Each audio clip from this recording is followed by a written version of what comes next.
বন্ধু, আমি আপনাদেরকে বোঝানোর জন্য এই ছোট্ট একটি সূত্র দিব। আকাশের উপরে আকাশের নিচে, জমিনের নিচে জমিনের উপরে, পাহাড়ের ভিতরে পাহাড়ের বাহিরে, সমুদ্রের নিচে সমুদ্রের উপরে, সাত আসমান সাত জমিনের ভিতরে আল্লাহ রব্বুল আলামিন 18,999টি সৃষ্টি ও সৃষ্টিজীব সৃষ্টি করেছেন। ভালো করে বুঝেন, ভালো করে শুনেন বন্ধুরা আমার। অনেক আলিম ওলামারা শুধু 18,000 মখলুকের ওয়াজ করে, আমি আজকে আরো একটু বৃদ্ধি করে দিলাম বন্ধু। শুধু 18,000 নয়, এটা ভুল কথা। 18,999টি। চিৎকার করে বলে দেন সুবহানাল্লাহ। আমি ভেঙ্গে দিব, টুকরো টুকরো করে দিব, আপনারা যেন বুঝতে পারেন। 18,000 মখলুককে 3 ভাগে বিভক্ত করে দিলেন, 18,000 সৃষ্টিজীবকে 3 ভাগে বিভক্ত করে দিলেন। 6,000 মায়ের গর্ভ থেকে বাচ্চা নিয়ে পৃথিবীতে বংশ বিস্তার করেন। 6,000 মায়ের গর্ভ থেকে আপনার বংশ বিস্তার করেন। এই 6,000 মায়ের গর্ভ থেকে যারা বাচ্চা নিয়ে বংশ বিস্তার করেন তারা হলো মানুষ, গরু, উট, বিড়াল, কুকুর, শৃগাল। যেই প্রাণী পৃথিবীতে মায়ের গর্ভ থেকে বন্ধুরা আমার বাচ্চা নিয়ে বংশ বিস্তার করেন, এই ধরনের প্রাণী আল্লাহ তাআলা পৃথিবীতে 6,000 সৃষ্টি করেছেন। জোরে জোরে চিৎকার করে বলে দেন সুবহানাল্লাহ। জোরে বলতে হবে সুবহানাল্লাহ। তারপরে 6,000 বন্ধু, 6,000 সৃষ্টিজীব ডিম থেকে বংশ বিস্তার করেন। কথা বলেন না, শুনেন। 6,000 সৃষ্টিজীব ডিম থেকে বংশ বিস্তার করেন। যেমন সাপ, ব্যাঙ, টিকটিকি, মৌমাছি, ঘুঘু পাখি, বাজ পাখি, কাক পাখি, তোতা পাখি। যেই প্রাণী ডিম দিয়ে পৃথিবীতে বংশ বিস্তার করেন, এরকম প্রাণী পৃথিবীতে স্রষ্টায় সৃষ্টি করেছে আরো 6,000। চিৎকার করে কি বলবেন না সুবহানাল্লাহ। আরো 6,000 বীজ থেকে নারিকেল, আম, জাম, কাঁঠাল, কলা, পেঁপে, আপনার ধান, ভুট্টা ইত্যাদি এরকম আরো সৃষ্টি করেছেন 6,000। 3 6 18, ভালো করে বুঝুন, ভালো করে শুনুন। মায়ের গর্ভ থেকে বাচ্চা নিয়ে পৃথিবীতে আসে 6,000, ডিম থেকে বংশ বিস্তার করে 6,000, বীজ থেকে বংশ বিস্তার করে 6,000। টোটালে হলো 3 6 18,000। আর 999টি যাদেরকে আমরা সৃষ্টি বলি, সৃষ্টি জীব নয়, সৃষ্টি। যারা প্রাণ নেই, কথা বলতে পারে না, হাঁটতে পারে না, নড়াচড়া করতে পারে না। যেমন লোহা, আকাশ, বাতাস, সূর্য, তামা, লোহা, দস্তা, পানি, পেট্রোল, ডিজেল, কেরোসিন, মাটি, তামা, তারপর হলো পানি, গ্যাস ইত্যাদি। জুড়ে জুড়ে কি সুবহানাল্লাহ বলবেন না? যার নাম সৃষ্টি। যারা হাঁটতে পারে না, কথা বলতে পারে না, নড়াচড়া করতে পারে না, এই স্রষ্টায় সৃষ্টি করেছেন আরো 999টি। চিৎকার করে বলে দাও সুবহানাল্লাহ। 18,999টি স্রষ্টায় সৃষ্টি করেছেন বন্ধুরা আমার। 18,999টি সৃষ্টি ও সৃষ্টিজীব সৃষ্টি করেছেন আপনার আমার আল্লাহ। এবার আল্লাহ রব্বুল আলামিন কোরআনে কারীমের মধ্যে নাযিল করে দিলেন, ওমা খালাকুতুল জিন্না ওয়াল ইনসা ইল্লা লিয়াবুদুন।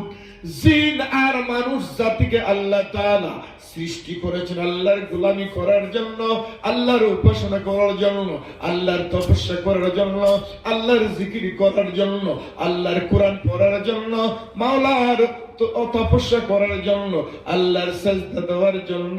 জোরে জোরে চিৎকার করে কি একবার সুবহানাল্লাহ বলবেন না? বন্ধুরা আমার, ভাইরা আমার, পর্দানিশির মা ফোনে গাও, কথাগুলো ভালো করে বুঝো, ভালো করে শোনো। পৃথিবীর জিন্দেগি ছোট্ট, কবরের জিন্দেগি বড়, দুনিয়ার জিন্দেগি ছোট্ট, জান্নাতের জিন্দেগি বড়, দুনিয়ার জিন্দেগি ছোট্ট, কিয়ামতের জিন্দেগি বড়, দুনিয়ার জিন্দেগি ছোট্ট, আখিরাতের জিন্দেগি বড়, দুনিয়ার জিন্দেগি ছোট্ট, ছোট্ট, জাহান্নামের জিন্দেগি কত না বড়, জান্নাতের জিন্দেগি কত না বড়, কত না বড়। এই জন্য বাবারা, বন্ধুরা, পর্দানিশির মা ফোনের আগু, পৃথিবীর জমিনে আমরা এসেছি সামান্য হায়াতের জিন্দেগি নিয়ে এসেছি, পৃথিবীর জমিনে এসেছি, পৃথিবীর জমিনে থাকতে পারবো না, পৃথিবীর জমিনে বাঁচতে পারবো না, সামান্য হায়াতের জিন্দেগি নিয়ে পৃথিবীর জমিনে এসেছি। এই জন্য কথাগুলো ভালো করে বুঝে যাও, কথাগুলো ভালো করে শুনে যাও, আমলের নিয়তে বসে যাও বাবারা, বন্ধুরা, মনারা, সোনারা। এই কথাগুলো তুমি কলেজে পাইবা না, ইউনিভার্সিটিতে পাইবা না, পাঠশালাতে পাইবা না, প্রাইমারিতে পাইবা না, সিনিয়র জুনিয়র স্কুলেতে পাইবা না, একমাত্র মাদ্রাসার মধ্যেই কথাগুলো পাওয়া যায়, কোরআন হাদিসের মধ্যেই কথাগুলো পাওয়া যায় বাবা। ইংরেজির মধ্যে কথা পাবা না, বিজ্ঞানের মধ্যে পাইবা না, সমাজের মধ্যে, ইতিহাসের মধ্যে তুমি এই কথাগুলো পাইবা না, একমাত্র মাদ্রাসার মধ্যে এই কথাগুলো পাওয়া যায়। গভীর মনোযোগ বন্ধু, কথাগুলো ভালো করে শোনো, ভালো করে বোঝো। জিনার মানুষকে সৃষ্টি করেছেন আল্লাহর গোলামি করার জন্য। 18,999টি সৃষ্টি ও সৃষ্টি জীব থেকে মাত্র 2 জনকে সৃষ্টি করেছেন আল্লাহর গোলামি করার জন্য, আল্লাহর সাজদা দেওয়ার জন্য। বন্ধুরা, কথাগুলো ভালো করে বুঝো, ভালো করে শোনো। 18,999টি সৃষ্টি ও সৃষ্টি জীব থেকে জিন আর মানুষ সেপারেট করে দেন, জিন আর মানুষ আলাদা করে দেন, জিন আর মানুষ আলোক করে দেন। আরো থাকবে 18,997টি, 18,997টি। সূত্রটা ভালো করে বুঝে যাও, 2 জন মাত্র গোলামি করবে আল্লাহ।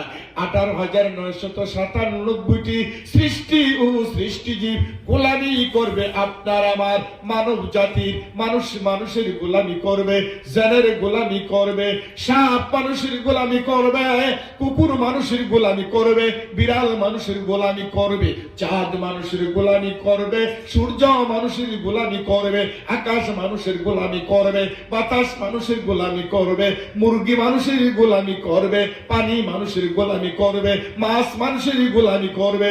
সব কিছু একমাত্র মানুষের শান্তির জন্য, মানুষের নাজাতের জন্য, মানুষের মুক্তির জন্য, মানুষের আরামের জন্য আল্লাহ তাআলা 18,997টি সৃষ্টি ও সৃষ্টি জীব সৃষ্টি করেছেন। বন্ধুরা, ভালো করে শুনো, ভালো করে করো। আল্লাহ তাআলা সূরা আর রহমানের মধ্যে ঘোষণা করে দিয়েছেন, ফাবিআইয়ি আলা'i রাব্বিকুমা তুকাজ্জিবান। পড়ুন, ফাবিআইয়ি আলা'i রাব্বিকুমা তুকাজ্জিবান। বান্দারা, কোন কোন নিয়ামতকে তোমরা অস্বীকার করবে? আকাশ থেকে বৃষ্টি পড়ে, ওই জমিন যখন মরুভূমিতে পরিণত হয়ে যায়, বৃষ্টি পড়লে জমিনটা শীতল হয়ে যায়, জমিটা না নরম হয়ে যায়, নাতিশীতোষ্ণ হয়ে যায়, ওই জমিনের মধ্যে তখন ফসল বৃদ্ধি হয়ে যায়। আকাশ থেকে যখন বৃষ্টি পড়ে, খালি বিলি নদীর মধ্যে পানি জমাট হয়ে যায়, ওই খালি বিলি নদীর ভিতরে মাছটা বড় হয়ে যায়, ওই খালি বিলি নদীর মধ্যে যখন মাছটা বড় হয়ে যায়, তখন আপনার আমি ওই খাল বিল থেকে মাছটা ধরি, মজা করে করে বুনা করে করে খাই। জুরি জুরি বলে দেন সুবহানাল্লাহ। বন্ধু আমার, মনেরা আমার, পর্দা নিশির মা বোনেরা গো, কথাগুলো ভালো করে বুঝে, ভালো করে শোনান। আরা আশ-শামসু ওয়াল কমারু বিহুসবানিউ ওয়াল নাজমু ওয়াশ-শাজারু ইয়াসজুদান। ওয়াশ-শামসু বিশাল বড় একটা সূর্য, ওই সূর্যটা আপনার আমার গোলামি করে।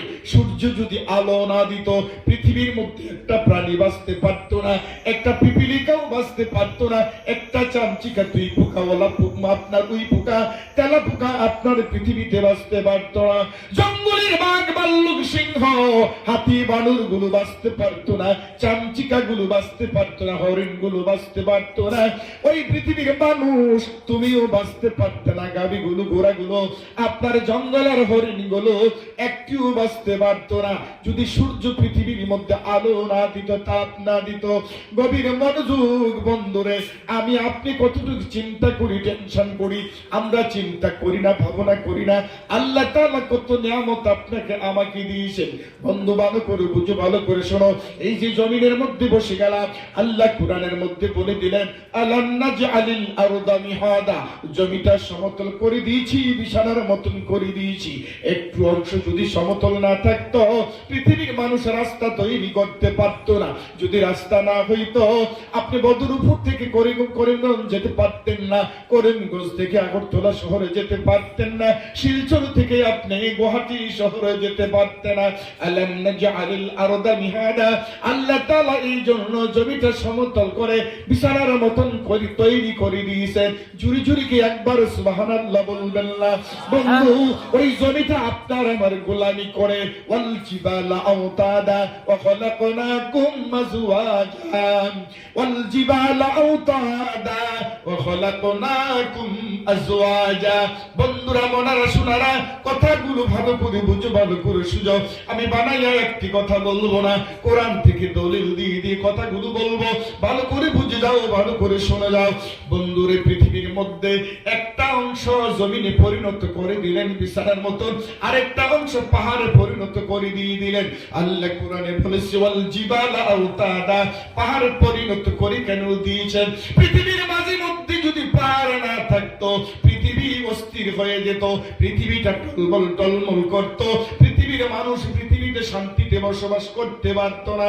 এই জন্য মহান রব্বুল আলামিন পৃথিবীর মাঝে মাঝে আপনার পাহাড় পেরেকের মতন পুঁতে দিয়েছেন, পৃথিবীকে কন্ট্রোল করার জন্য, পৃথিবীকে আপনার সুস্থ রাখার জন্য, পৃথিবী যেন টলমল না করতে পারে, অস্থির না করতে পারে।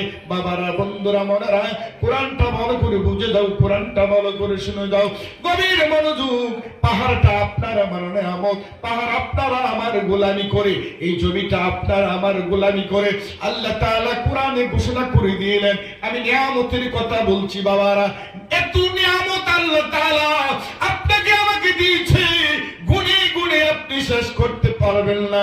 অন্যতে আল্লাহ কোরআনে ঘোষণা করে দিলেন, আলাম নাজআল লাহু আইনাইন ওয়া লিসানান ওয়া শাফাতাইন ওয়া হাদাইনাহু নাজদাইন। সুবহানাল্লাহ আলহামদুলিল্লাহ ওয়া লা ইলাহা ইল্লাল্লাহ। জোরে সুবহানাল্লাহ আলহামদুলিল্লাহ ওয়া লা ইলাহা ইল্লাল্লাহ। আর জোরে সুবহানাল্লাহ আলহামদুলিল্লাহ ওয়া লা ইলাহা ইল্লাল্লাহ। প্রাণ খুলে খুলে গাবর বড়ে মাওলার জিকির করো। মাওলার জিকির যদি বেশি করে করতে পারো, চেহারা আল্লাহ সুন্দর করে দিবে, গুনাহগুলো মাফ করে দিবে, দুনিয়াটা সুন্দর করে দিবে, কবর নূর করে দিবে, কঠিন কিয়ামত আল্লাহ সুন্দর করে দিবে। কঠিন কিয়ামতের ময়দানে পৃথিবীর মধ্যে মাওলার জিকির যদি বেশি করে করতে পারো, হাসতে হাসতে আল্লাহর জান্নাতে যেতে পারবা। মাওলার জিকির বেশি করলে কঠিন কিয়ামতে আল্লাহর দিদার নসিব হবে। দুনিয়াতে মাওলার জিকির বেশি করলে, দুরূদ বেশি পড়লে নবীজির শাফায়াত নসিব হবে। এই জন্য আমরা বেশি বেশি করে মাওলার দুরূদ পড়ব, মাওলার জিকির করব, বেশি বেশি করে নবীজির দুরূদ পড়ব। আমরা একটু জিকির করি, সুবহানাল্লাহ আলহামদুলিল্লাহ লা ইলাহা ইল্লাল্লাহ। জোরে সুবহানাল্লাহ আলহামদুলিল্লাহ ওয়া লা ইলাহা ইল্লাল্লাহ। আর জোরে সুবহানাল্লাহ আলহামদুলিল্লাহ লা ইলাহা ইল্লাল্লাহ। মধুর নামটি আরো জোরে, সুবহানাল্লাহ আলহামদুলিল্লাহ ওয়া লা ইলাহা ইল্লাল্লাহ। আর জোরে সুবহানাল্লাহ আলহামদুলিল্লাহ ওয়া লা ইলাহা ইল্লাল্লাহ। আলাম নাজআল লাহু আইনাইন ওয়া লিসানান ওয়া শাফাতাইন ওয়া হাদাইনাহু নাজদাইন। বান্দারে, আমি তোমাদেরকে দুটো চক্ষু দিয়েছি। এই চক্ষু দুটি কত বড় নিয়ামত। এই দুটো চক্ষু দিয়ে মায়ের চেহারা দেখবে, এই দুটো চক্ষু দিয়ে সন্তানের চেহারা দেখবে, এই দুটো চক্ষু দিয়ে বাবার চেহারা দেখবে, এই দুটো চক্ষু দিয়ে আকাশ জমিন তুমি দেখতে পারবা। এই দুটো চক্ষু দিয়ে মুয়াজ্জিন যখন মসজিদে আযান দেয়, আল্লাহু আকবার, আল্লাহু আকবার, আল্লাহ মহান, আল্লাহ বড়, মুয়াজ্জিন যখন মসজিদের ভিতরে আযান দেয়, তখন তুমি ঘর থেকে ওযু করে যখন বাহির হইবা, এই চক্ষু দিয়ে হেঁটে হেঁটে আল্লাহর ঘর মসজিদে তুমি আসতে পারবা। এই দুটো চক্ষু হলো তোমার আমার কত বড় নিয়ামত। যার দুটো চক্ষু নাই তাকে আমরা অন্ধ বলি। যদি অন্ধ হয় বাবারে, ওই অন্ধ মানুষ মায়ের চেহারা দেখতে পারে না, অন্ধ মানুষ বা পিতাজির চেহারা দেখতে পারে না, এই অন্ধ মানুষ সন্তানের চেহারা দেখতে পারে না, অন্ধ মানুষ আকাশ জমিন দুনিয়ার সৌন্দর্য কিছুই দেখতে পারে না। এই জন্য যাদের দুটো চক্ষু আছে, আমরা চক্ষু দুটো সুস্থ আছে, এই জন্য প্রাণ খুলে কলিজা ভরে ভরে আল্লাহর প্রশংসা করে নেই বলু আলহামদুলিল্লাহ। আরো জোরে কোন আলহামদুলিল্লাহ। যার চোখ নাই তার মতন সহায় এই পৃথিবীর মধ্যে কেউই নাই বন্ধু। এই জন্য দুটো চোখ হলো তোমার আমার কত বড় নিয়ামত। চোখের পরে আল্লাহ তাআলা বলে দিলেন কোরআনে, ওয়ালিসানাহু ওয়াশাফাতাইন। শাফাতাইন মানে দুটো ঠোঁট। বন্ধু এই যে দুটো ঠোঁট তোমার আমার কত বড় নিয়ামত। দুটো ঠোঁট যদি সুস্থ না থাকে বন্ধুরে হাসি দিতে পারতে না, ভালো করে গল্প করতে পারতে না। যদি দুটো ঠোঁট না থাকে সুন্দর করে তুমি হাসি দিতে পারতে না। বাবারে তোমার ছেলের শাদী করাইবা, একটা মেয়ে দেখতে গেছো, এই মেয়েটার ঠোঁটটা যদি একটু আঁকা বাঁকা থাকে, ফাটা থাকে, আপনি বাড়িতে আসিয়া বলবেন মেয়েটা দেখেছি তার হাতটা ভালো, চক্ষু ভালো, মাথা ভালো, পুরো দেহটা ভালো আছে, পড়াশোনা ভালো আছে, কিন্তু তার ঠোঁটটা ভালো না, ঠোঁটটা ফাটা। এই ঠোঁটটা ফাটার কারণে, ঠোঁটটা বাঁকা দেওয়ার কারণে ওই মেয়েটাকে আপনি শাদী করাইতে চাইবেন না। ঠিক না বে ঠিক বলে দেন। এই দুটো ঠোঁট কত বড় নিয়ামত। এই জন্য মাঝে মধ্যে আমরা চিন্তা করতাম, আল্লাহ গো দুটো চক্ষু যে তুমি দিয়েছো আলহামদুলিল্লাহ, দুটো ঠোঁট আমাকে দিয়েছো, কত সুন্দর করে দুটো ঠোঁট আমাকে দিয়েছো, সুন্দর করে হাসতে পারি, কথা বলতে পারি, কত সুন্দর করে নড়াচড়া করতে পারি। চিৎকার করে বলে দেন সুবহানাল্লাহ। আল্লাহ তাআলা 3 নম্বরে বলে দিলেন, আল্লাম নাজআল লাহু আইনাইন ওয়া লিসানান ওয়া শাফাতাইন ওয়া হাদাইনাহু নাজদাইন। ভাইরা আমার 3 নম্বর আল্লাহ তাআলা ওই জিহ্বার কথা বলে দিয়েছেন। ভাইরা আমার জিহ্বাটা কত বড় নিয়ামত বুঝার জন্য চেষ্টা করুন। এই জিহ্বাটা কত বড় নিয়ামত। হাতের মধ্যে রসগোল্লা দিলে মিষ্টি অনুভব করতে পারতেন না, মাথার তালুতে রসগোল্লা দিলে আপনি মিষ্টি অনুভব করতে পারতেন না, পেটে পিঠের মধ্যে রসগোল্লা দিলে আপনি মিষ্টি অনুভব করতে পারবেন না। যখন রসগোল্লা জিহ্বার মধ্যে দিবেন, জিহ্বা মেমুর মধ্যে বলে দিবে এটার নাম রসগোল্লা। বিস্কিট জিহ্বার মধ্যে দিলে জিহ্বা বলে দিবে এটার নাম বিস্কুট। ইলিশ মাছ জিহ্বার মধ্যে দিলে সেকেন্ডের মধ্যে জিহ্বা আপনার মেমোরির মধ্যে বলে দিবে এটার নাম ইলিশ মাছ। মাগুর মাছের স্বাদ একরকম, ইলিশ মাছের মজা আরেক রকম। গরুর কলিজা খেতে একরকম, মুরগির কলিজা খেতে না আরেক রকম। দুধের স্বরের মজা একরকম, আপনার পানির শরবত আরেক রকম মজা। বন্ধু মির্গা মাছ একরকম, কাতল মাছ একরকম, বাউ মাছ একরকম, চিতল মাছ একরকম, পুঁটি মাছ একরকম, চিংড়ি মাছ একরকম। বেদানা খেতে একরকম, কাঁঠাল খেতে আরেক রকম। জুড়ে জুড়ে চিৎকার করে বলে দেন ঠিক না বে ঠিক। আর জুড়ে বলে দেন ঠিক না বে ঠিক। এত নিয়ামত আল্লাহ তাআলা আপনাকে আমাকে পৃথিবীতে দিয়েছে। ভাইরা আমার সমস্ত সুস্বাদু খাবারগুলো যখন জিহ্বার মধ্যে দিলেন, সেকেন্ডে সেকেন্ডে আপনি অনুভব করতে পারবেন এটার নাম রসগোল্লা, এটার নাম বিস্কিট, এটার নাম কলা, এটার নাম ইলিশ মাছ, এটার নাম হলো ছাগলের গোশত, এটা মুরগির গোশত, এটা চিকন চাল, এটা পলার চাল, এটা মোটা চাল, সব কিছু আপনি জিহ্বার মাধ্যমে অনুভব করতে পারবেন।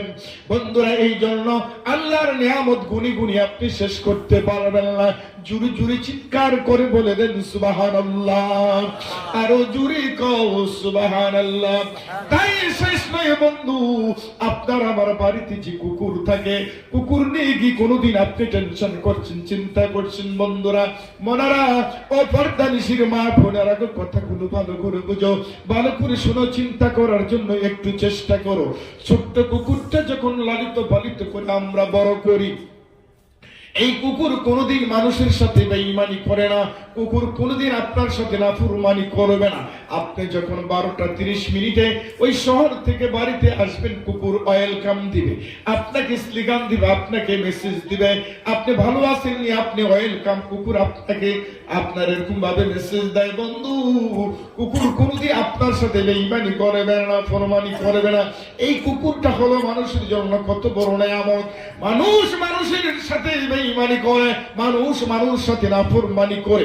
আপনার বাড়িতে যদি একটা মানুষ থাকে, ওই মানুষটা যদি 10 বছর লালিত পালিত করেন, চাকর হিসাব রাখেন, যদি কোনোদিন সুযোগ পায় ওই মানুষটা আপনার ঘরে চুরি করবে, ডাকাতি করবে, বদমাশি করবে, সুযোগ পাইলেই আপনাকে খুন করবে। মানুষ মানুষের সাথে বেঈমানি করে, মানুষ মানুষের সাথে নাফরমানি করে, কিন্তু একটা কুকুর কোনোদিন আপনার সাথে নাফরমানি করবে না, কোনোদিন বেঈমানি করবে না। বাবারা, বন্ধুরা, মরারা, সোনারা, ভালো করে বুঝো, ভালো করে শোনো। এই জন্য মানুষের চরিত্র থেকে কুকুরের চরিত্র ভালো, মানুষের বৈশিষ্ট্য থেকে কুকুরের বৈশিষ্ট্য ভালো। তবে সমস্ত মানুষের কথা আমি বলছি না বাবারা, সমস্ত মানুষের কথা আমি বলছি না, ওই মানুষের কথা আমি বলতে চাই ভাইয়েরা, যার বৈশিষ্ট্য ভালো না, যার চরিত্র ভালো না, যার উঠা ভালো না, যার কথা ভালো না, যে উল্টা পাল্টা করে, তার কথা আমি বলছি। আল্লাহ কোরআনে ঘোষণা করে দিলেন, ইন্নাল মুনাফিকিনা ফিদ-দারকিল আসফালি মিনান নার। মুনাফিকের স্থান জাহান্নামের নিম্ন স্তরে। 3টি গুনাহ করলে মানুষ মুনাফিক হয়ে যায়। মিথ্যা কথা বললে মানুষ মুনাফিক হয়ে যায়, আমানতের খেয়ানত করলে মানুষ মুনাফিক হয়ে যায়, ওয়াদার খেলাপ করলে মানুষ মুনাফিক হয়ে যায়। বাবারা, বন্ধুরা, মনের সোনারা, পর্দা নিশির মা বোনেরা গো, আমার কথাগুলো ভালো করে বুঝো, ভালো করে শোনো। আমরা মিথ্যা কথা বলবো না, আমানতের খেয়ানত করবো না, ওয়াদার খেলাপ করবো না। এই 3টি গুনাহ যদি তুমি করো, তাহলে তোমার কপালে লিখা থাকবে জাহান্নাম। মনে রাখিও, নমরুদ, ফেরাউন, সাদ্দাত, সারা, আবু জাহেল, কারুন, উতবা যেই জাহান্নামে যাবে, ওই জাহান্নামের তলদেশে একটা জাহান্নাম আছে। ওই জাহান্নামের মধ্যে মুনাফিকের বাচ্চারা থাকবে। হিন্দুর মধ্যে মুনাফিক থাকে না, কাফেরের মধ্যে মুনাফিক থাকে না, বেঈমানের মধ্যে মুনাফিক থাকবে না, ইহুদি নাস্তিকের মধ্যে মুনাফিক থাকবে না, ট্রাইবেলের মধ্যে মুনাফিক থাকবে না, খ্রিস্টানের মধ্যে মুনাফিক থাকবে না, একমাত্র মুসলমানের মধ্যে মুনাফিক থাকে। কেননা সমস্ত নবীদেরকে মুনাফিকের বাচ্চারা বেশি কষ্ট দিয়েছে। আপনার নবী, আমার নবী জনাবি মুহাম্মদুর রাসূলুল্লাহ সাল্লাল্লাহু আলাইহি সাল্লামকে সবচেয়ে মুনাফিকের বাচ্চারা বেশি কষ্ট দিয়েছিল। আমার এই জন্য মুসলমানের মধ্যে মুনাফিক বেশি। 3টি গুনাহ যেই ব্যক্তি করবে, ওই ব্যক্তি মুনাফিকের তালিকায় চলে যাবে। হাতে পায়ে ধরে কথাগুলো বলা যায়। বন্ধুরা, আমরা মিথ্যা কথা বলবো না, আমানতের খেয়ানত করবো না, ওয়াদার খেলাপ করবো না। এই 3টি বড় মারাত্মক গুনাহ রে বাবারা। এত নাজ নেয়ামত আল্লাহ তাআলা পৃথিবীর মধ্যে দিয়েছে, গুনে গুনে আপনি শেষ করতে পারবেন না বাবা। তাই শেষ নয়, আরো অনেক কথা আল্লাহ তাআলা কোরআনে ঘোষণা করে দিয়েছেন। জুরি জুরি কি একবার সুবহানাল্লাহ বলতে পারবেন না? এই কোরআনটা হলো একটা সমুদ্র, কোরআনটা হলো একটা সমুদ্র। কোরআনের কথা বলে শেষ করতে পারবেন না, নবীর কথা বলে শেষ করতে পারবেন না, আল্লাহর কথা বলে বলে আপনি শেষ করতে পারবেন না বাবা। যতটুকু শুনেছি, বুঝতে পেরেছি, যদি আমলে সলেহ কাজ করতে পারো, দুনিয়াটা শান্তিময় হয়ে যাবে, কবরটা শান্তিময় হয়ে যাবে, কঠিন কিয়ামতে তোমার আমার কোনো অসুবিধা হবে না বাবারে। 2টি কিয়ামত আছে পৃথিবীর মধ্যে, একটি ছোট কিয়ামত, একটি বড় কিয়ামত। একটি ছোট কিয়ামত, একটি বড় কিয়ামত। ছোট কিয়ামত হলো কুল্লু নাফসিন যায়িকাতুল মাউত। বাবা, যেই দিন তোমার আমার মরণটা শুরু হয়ে যাবে, মালাকুল মউত আজরাইল আলাইহিস সালাতু সালাম রূহটা টেনে টেনে বাহির করবে, এটা হলো ছোট কিয়ামত। মাটির নিচে বাড়ি আমার, মাটির নিচে ঘর, মাটির নিচে বাড়ি আমার, মাটির নিচে ঘর, একা একা থাকবি রে মন, মনে কি তোর পড়ে না রে মন। ওই অন্ধকার কবরের কথা আল্লাহ কোরআনে বসে গেছে। ওই মাওলানা সাহেবের ঘরে আমি বসেছিলাম, তার ঘরে অনেকটি কিতাব আমি দেখেছি, একটা তাফসীর আমি পড়েছি। আজকে এই তাফসীরের মধ্যে আমি পেয়েছি, আফালা ইয়ালামু ইযা বু'থিরা মা ফিল কুবুর। ও দুনিয়ার মানুষ, ও ও দুনিয়ার বান্দি বান্দারে, মনে রাখিও দুনিয়াটা একটা স্টেশন। এটা হলো 3 নম্বর স্টেশন। এই 3 নম্বর স্টেশনের আগে আরেকটা স্টেশন ছিল। ওই স্টেশনের নাম হলো মায়ের গর্ভ, মায়ের পেট, মায়ের জরায়ু। এটা হলো 2 নম্বর স্টেশন। এটার আগে আরেকটা স্টেশন ছিল। এটা হলো আলমে আরওয়াহ, রূহের জগৎ। বাবা, ওই রূহের জগতে আমরা থাকতে পারি নাই। মায়ের গর্ভে আসছি, তাও থাকতে পারি নাই। পৃথিবীর জমিনে আমরা আসছি। এটা হলো আলমে আসবাব, বস্তুর জগৎ, দুনিয়ার জগৎ, পৃথিবীর জগৎ। এই জগতে থাকা যাবে না, থাকা অসম্ভব হবে না। এই 3 নম্বর স্টেশনটা ছাড়িয়া এমন একটা স্টেশনে যাবো রে বাবারা, বন্ধুরা, মনারা, পদ্মা নিশির মা বোনেরা গো, কথাগুলো বুঝে যাও, শুনে যাও। 4 নম্বর স্টেশনের নাম হলো আলমে বরজক, আলমে বরজক, আলমে বরজক, আলমে বরজক। ওই আল্লাহ যে কোরআনে ঘোষণা করে দিলেন, আফালা ইয়ালামু ইযা বু'থিরা মা ফিল কুবুর। 4 নম্বর স্টেশন হলো অন্ধকার কবর। এই কবরটাই তোমার সামনে আসতেছে ভাইয়ার আমার। এই কবর থেকে রেহাই পাইবা না। এই কবরে যেতে হবে, এখানে তোমার কিছুদিন এখানে থাকতে হবে। এটা হলো 4 নম্বর স্টেশন। এটা হলো 4 নম্বর স্টেশন। আখিরাতের প্রথম ঘাঁটি হলো কবর, আখিরাতের প্রথম ঘাঁটি হলো কবর। এই জন্য নবীজি বারবার উম্মতকে মেসেজ দিয়েছেন, দাওয়াত দিয়েছেন, ওই আমার উম্মতের, আরে তোমরা বেশি বেশি করে মৌতের কথা স্মরণ করো, আর বেশি বেশি করে কোরআনকে তোমরা বেশি ফলো করো। ও দুনিয়ার আমার উম্মতেরা, বেশি বেশি করে মৌতের কথা স্মরণ করো, কবরের কথা বেশি বেশি করে স্মরণ করো, আর কোরআন তেলাওয়াত বেশি করে করে করো। বেরা, মৌতের জিকির, মৌতের ফিকির, কোরআনের জিকির, কোরআনের ফিকির বেশি বেশি করে যদি করতে পারো, যেই দিন তোমার আমার মৌত হবে, ঈমানের সাথে মৌত হবে, শাহাদাত নসিব হবে, আল্লাহ তাআলার জান্নাতে যাওয়াটা সহজ হয়ে যাবে। জোরে জোরে চিৎকার করে বলে দাও সুবহানাল্লাহ।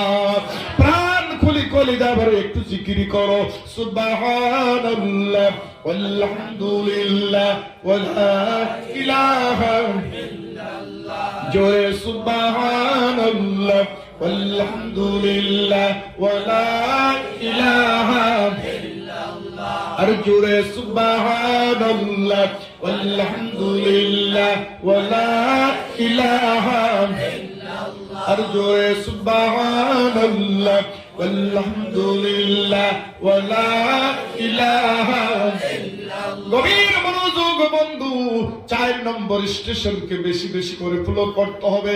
এটা হলো ছোট কিয়ামত, এটা হলো ছোট কিয়ামত। ছোট কিয়ামতে যদি নাজাত পেতে পারো, ছোট কিয়ামতে যদি শান্তি পেতে পারো, ছোট কিয়ামতে যদি আরাম পেতে পারো, বড় কিয়ামতে তোমার কোনো সমস্যা হবে না।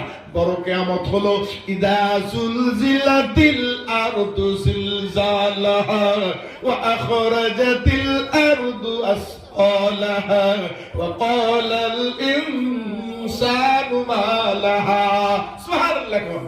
বন্ধুরা, বড় কিয়ামত কাকে বলা হয়? যখন ইসরাফিল আলাইহিস সালাতু সালাম সিংহার মধ্যে ফুঁক দিবেন, মাটির নিচে যত খনিজ পদার্থ আছে বমি করে, সেটব্যাক করে, ব্রাশ করে উপরে ভেসে উঠবে। যখন বড় কিয়ামত শুরু হবে, মাটির তলার পেট্রোলগুলো উপরে উঠে উঠবে, স্বর্ণগুলো, বাবা, তামা, লোহা, আর কি বলে যত খনিজ পদার্থ ওই মাটির তলায় আছে সব সেদা বেদ করে উপরে চলে আসবে।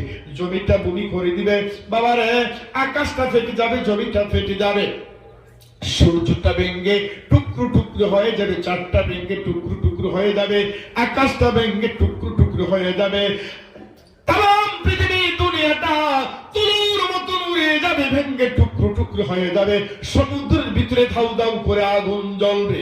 ইজাস সামাউ ফাতারাত ওয়া ইদাল কাওয়াকিবু তাসারাত ওয়া ইদাল বিহারু ফুজ্জিরাত ওয়া ইদাল কুবুরু বু'সিরাত। আপনাদের কষ্ট হইতেছে না? কষ্ট হইতেছে না? আমার সময় আর বেশি নাই, আমি এত লম্বা সময় আলোচনা করব না। আমাকে টাইম দিয়েছে 10টা পর্যন্ত, সময় আর বেশি নাই। আপনারা উঠা বসে নাড়াচাড়া করবেন না, একটু ধৈর্য ধরে বসেন। আমি মুসাফির মানুষ, আমি আপনাদের জন্য দোয়া করব, আপনারা আমার জন্য দোয়া করবেন। কম সময়ের ভিতরে আমি মাইক ছেড়ে দিব, আর বিরক্ত করার আমার অভ্যাস নেই। আপনারা একটু হাতে পায়ে দোষী, ওটা বসা নড়াচড়া করবেন না। এলাকার প্রত্যেকে তরুণ যুবক ছেলেকে আমি অনুরোধ করছি, শ্রদ্ধা মুরব্বী বাবারা, এখনো পর্যন্ত যারা বাড়িঘর আছো, অন্তত মুসাফিরের সামনে একটু বসে যাও। এটা একটা জান্নাতের টুকরা। এই জান্নাতের টুকরায় বসে বসে যদি একটু আলোচনা শুনে আর তওবা করে যদি আমরা বাড়িতে যেতে পারি, আপনার আমার আমল নামার মধ্যে একটি গুনাহ থাকবে না। চিৎকার করে বলেন মারহাবা, মারহাবা। একটা তাকবীর দেন, নারায়ে তাকবীর, আল্লাহু আর জোরে বলেন নারায়ে তাকবীর, আল্লাহু আকবার। বন্ধুরা আমার, ছোট কিয়ামত আর বড় কিয়ামত, এই জন্য ছোট কিয়ামতের টেনশন বেশি করবেন। ছোট কিয়ামতে যদি নাজাত পেতে পারো, মুক্তি পেতে পারো, শান্তি পেতে পারো, বড় কিয়ামতে আপনার কোনো সমস্যা হবে না। বন্ধুরা আমার, এক নম্বর স্টেশনে থাকতে পারে না এই রুহের জগৎ, আত্মার জগৎ, আলমে আরহা। দুই নম্বর হলো স্টেশন মায়ের গর্ভ, মায়ের গর্ভ থাকতে পারে না। তিন নম্বর স্টেশন দুনিয়া, দুনিয়া, দুনিয়া, দুনিয়া, দুনিয়াটা আলমে আসবাস। তিন নম্বর স্টেশন। এই স্টেশনের মধ্যে ঠিকঠাক করে চলতে হবে, উল্টা পাল্টা চললে হবে না। বন্ধুরা মনার সোনারা পর্দা নিশির মা বোনারা গো, সাপ আর ব্যাঙের ছোট্ট একটা ঘটনা বলি, তাহলে বুঝতে পারবেন দুনিয়াটা কি। বন্ধু, সাপ আর ব্যাঙ যখন একত্রিত হয়ে গেল, সাপ ব্যাঙকে বলল আমি তোমার সাথে বন্ধুত্ব করব। ব্যাঙ বলল তোমার সাথে আমি বন্ধুত্ব করব না, কেননা তোমার নাম সাপ, আমার নাম ব্যাঙ, তুমি আমাকে ধরে ফেলবে, খেয়ে ফেলবে, মেরে ফেলবে, আমি তোমার সাথে বন্ধুত্ব করব না। সাপ বলল বন্ধুরে, আমি তোর সাথে বন্ধুত্ব করছি, তোকে মারবো না, খাবো না, ছোবো না, ধরবো না, তোকে মেরে ফেলবো না, তুই আমার সাথে বন্ধুত্ব কর। এবার সাপ আর ব্যাঙের ভিতরে বন্ধুত্ব হয়ে গেল। বন্ধুত্ব স্থাপন হওয়ার পরে সাপ ব্যাঙকে বলল বন্ধু চলো নদীর পারে যাই, সমুদ্রের পারে যাই, একটু পাপাচার করি, একটু দৌড়াদৌড়ি করি। এখন ব্যাঙ আর সাপ রাজি হয়ে গেল। নদীর পার গিয়ে এবার ব্যাঙটা সামনের দিকে লাফাইতে শুরু করলো, আর সাপটা পেছনে পেছনে হাঁটে। অনেক দূর যাওয়ার পরে সাপের পেটে খিদা শুরু হয়ে গেল। সাপটা ফুট করে গিয়ে ব্যাঙের মাথার মধ্যে ঘাত করে ধরলো। আমার মাত বুঝেননি? সাপটা ব্যাঙের মাথায় ঘাত করে ধরলো। ব্যাঙটা চিৎকার করে কান্দে, ওয়া কা কা কা করে কান্দে। এবার ব্যাঙ কেঁদে কেঁদে সাপকে বলো বন্ধু, আগে বলেছিলাম তুমি আমাকে মেরে ফেলবে, খেয়ে ফেলবে, আমি তোমার সাথে আগে তুই বলেছি বন্ধুত্ব স্থাপন করব না। এবার সাপ বলল বন্ধু এখন তুই কোনো কথা বলিস না, আমার পেটে খিদা, তোকে খেয়ে ফেলি, তারপর তোর সাথে আমার কথা। ব্যাঙ বললে যদি আমাকে খেয়ে ফেলো তোমার সাথে আমার কেমন করে কথা হবে। এমন অবস্থায় তরুণ একটা যুবক ছেলে লাঠি নিয়ে আসলো, লাঠি দিয়ে সাপের মাথায় আঘাত করলো। সাপের মাথায় যখন আঘাত করলো জোর করে, সাপটা মরে গেল, লম্বা সোজা হয়ে পড়ে রইল, লেজটা মাথাটা এরকম ভাবে সোজা হয়ে পড়ে গেল। এইবার ব্যাঙটা তিনটা লাফ দিয়ে দূরে গিয়ে একটা মুস্কি হাসি দিল। হাসি দিয়ে ব্যাঙ বলে বন্ধুরে সোজা হইলি, মরার পরে সোজা হইলি, সোজা হইছস কিন্তু মরার পরে সোজা হইছস। আমার মাত বুঝেন না আপনারা? বন্ধুরা আমার, সাপ যখন মরে যায় রিং বিরিং করতে পারে না, নড়াচড়া করতে পারে না, ফু ফু করতে পারে না। যখন সাপটা মরে যায় তারের মতো সোজা হয়ে যায়। ও দুনিয়ার মানুষ, দুনিয়ার মধ্যে তরাই বড়াই করো, নাড়াই করো, তুমি উল্টা পাল্টা করো, দুনিয়ার মধ্যে মদ পান করো, চুরি করো, ডাকাতি করো, পরের হক নষ্ট করে জিনা করো, উল্টা পাল্টা করো, আল্লাহর হুকুম নাই, নবীর তরিকা নাই, কোরআন হাদিস তোমার মধ্যে নাই। মনে রাখিও যেদিন তুমি মরে যাইবা তারের মতো লম্বা হয়ে সোজা হয়ে থাকবা। তিনটা বাদ দেওয়া হবে, সাদা কাপড় পরাইবে, মাথার উপরে একটা বাদ দিবে, নাভির মধ্যে একটা বাদ দিবে, পায়ের নিচে একটা বাদ দিবে, তিনটা বাদ দিয়ে চারটা তাকবীর দিবে, আল্লাহু আকবার, আল্লাহু আকবার, আল্লাহু আকবার, আল্লাহু আকবার। চারটা তাকবীর দেওয়ার পরে তারপরে এমন একটা গর্তের ভিতরে যাবে, ওই গর্তের নাম হলো কবর। কবর কবর এই কবরে বন্ধু বান্ধব সাথী, টাকা পয়সা দর অর্থ কিছুই থাকবে না। ভাইয়েরা বন্ধুরা, পর্দা নিশিরে মাহফুরা করো, কথাগুলো ভালো করে বুঝো, ভালো করে শুনে যাও। এই জন্য অন্ধকার কবরের কথা বেশি বেশি করে স্মরণ করতে হবে। কবরে যাওয়ার আগে আগে ইমানটা মজবুত করতে হবে। কবরে যাওয়ার আগে আগে নামাজটা ভালো করে পড়তে হবে। কবরে যাওয়ার আগে আগে রোজাটা ভালো করে রাখতে হবে। কবরে যাওয়ার আগে আগে মসজিদে বেশি বেশি যেতে হবে। কোরআনের কবরে যাওয়ার আগে আগে আপনার যত দুর্নীতি আছে, যত পাপাচার আছে, যত গুনাহ আছে, সমস্ত গুনাহ থেকে আপনি বাঁচতে হবে। ও যুবক ছেলেরা, বুড়ো বুড়ো বাবারা গো, এখনো সময় আছে। জীবনের সমস্ত গুনার প্রতি আল্লাহর কাছে সারেন্ডার করো। যদি সারেন্ডার করে দাও, জীবনের গুনাহগুলো যদি সমুদ্রের পাহাড় ফেনা পর্যন্ত হয়ে যায়, পাহাড় পর্যন্ত হয়ে যায়, পাহাড় পর্যন্ত হয়ে যায়, আর তুমি দিলে মনে প্রাণে জবানি যদি তওবা করো, তুবু ইলাল্লাহি তাওবাতান নাসুহা, বলো তুবু ইলাল্লাহি তাওবাতান নাসুহা। তওবা যদি করো, জীবনের গুনাহগুলো মাফ করে দিবে কে? আরো জোরে করেন কে? বন্ধু, আমরা সবাই পাপী। বন্দার অভ্যাস গুনাহ করা, বন্দার অভ্যাস গুনাহ করা, আল্লাহর অভ্যাস বান্দার গুনাহগুলো মাফ করা। পৃথিবীর মানুষের অভ্যাস হলো গুনাহ করা, আর আল্লাহ রাব্বুল আলামিনের অভ্যাস হলো বান্দাগুলোর গুনাহ মাফ করা। বলেন সুবহানাল্লাহ। এই জন্য চিরজীবন পাপ করেছি, অপরাধ করেছি, ত্রুটি করেছি, বন্ধুরা আমরা সিলিন্ডার করব, তওবা করব, আল্লাহকে ডেকে ডেকে বলবো, আল্লাহ গো, জীবনে কত নামাজ ছেড়েছি, নামাজ আর কোনোদিন ছাড়বো না। রোজা কত ছেড়েছি, কোনোদিন আর রোজা ছাড়বো না। আল্লাহকে কত মিথ্যা কথা বলেছি, জীবনে আর কোনোদিন মিথ্যা কথা বলবো না। ও যুবক ছেলেরা রে, তোমাদের উদ্দেশ্য করে আরেকটা কথা বলছি। মোবাইল যেহেতু হাতে নিয়েছি, বাবা, এই মোবাইলে হাজারো লাখ কোটি মানুষকে জাহান্নামে নিয়ে যাবে। এই মোবাইলে হাজারো লাখ কোটি মানুষকে জাহান্নামে নিয়ে যাবে। বর্তমানে এই মোবাইলের মধ্যে একটা ফেসবুক আছে। এই ফেসবুকের ভিতরে কত আপনার নেংটা নেংটা ছবি থাকে, কত বিশ্রী বিশ্রী ছবি থাকে। ও যুবক ছেলেরা রে, অনেক যুবক ছেলেরা, যুবতী মেয়েরা রাত্র 10টা 11টা 12টা 1টা 2টা 5টা পর্যন্ত মুয়াজ্জিন সকলে ফজরের আযান দিয়ে দেয়, আসসালাতু খায়রুম মিনান নাওম। মুয়াজ্জিন ভোরবেলা মসজিদের ভিতরে আযান দিয়ে দেয়। যুবক যুবতী ছেলেরা মেয়েরা তারপর ফেসবুক চালায়, ফেসবুক থেকে সেই রেহাই পাইতে পারে না। এমন কারেন্টের মতন এমন একটা শট এই মোবাইলের ভিতরে আছে ফেসবুক। বাবারা, ও যুবক ছেলেরা, আমি আল্লাহর কসম করে বলি, আল্লাহর জাতের কসম করে বলি, যারা মোবাইল চালাও, আমার মোবাইলের ভিতরে ফেসবুক নাই বলে আপনার মোবাইলে ফেসবুক কেন নাই? আমি আমার মোবাইলের ফেসবুকটা ডিলিট করে দিয়েছি। এখানে কি যুবক ছেলেরা তোমরাও পারবা তোমাদের ফেসবুকটা ডিলিট করতে? আমি যদি পারি, তোমরা কেন পারবো না? আমি তো কবর যাব, কবরকে বেশি ভয় করি, আমি আল্লাহকে বেশি ভয় করি। বাবা, এই অন্তত তোমাদের কাছে রিকোয়েস্ট করি, এই ফেসবুকের কারণে 1টা 2টা 3টা তোমার উপকার হবে, কিন্তু 90% 95% তোমার ক্ষতি আছে, ক্ষতি আছে, ক্ষতি আছে।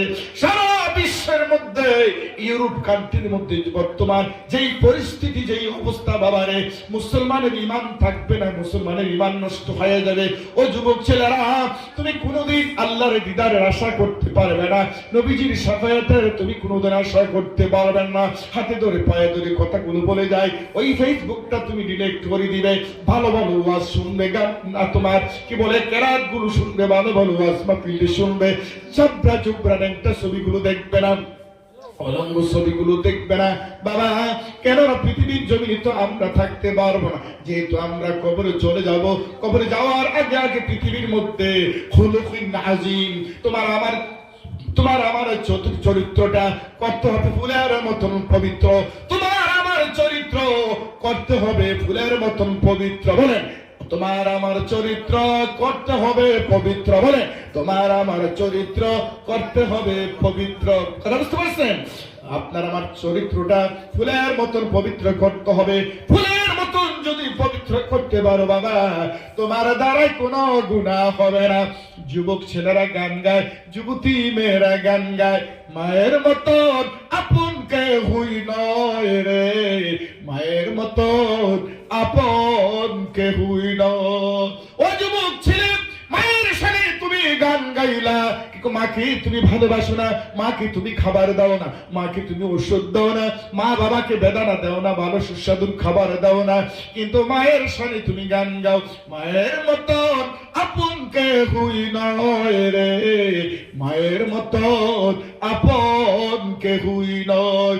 এই গান গাইলে হবে না, প্র্যাকটিক্যালে মাকে ভালোবাসতে হবে, মাকে শ্রদ্ধা করতে হবে, বাবাকে সম্মান দিতে হবে, মা বাবাকে ভালো খাবার দিতে হবে, সুস্বাদুর খাবার ব্যবস্থা করতে হবে, অসুখ হইলে বিমার হইলে ওষুধ দিতে হবে।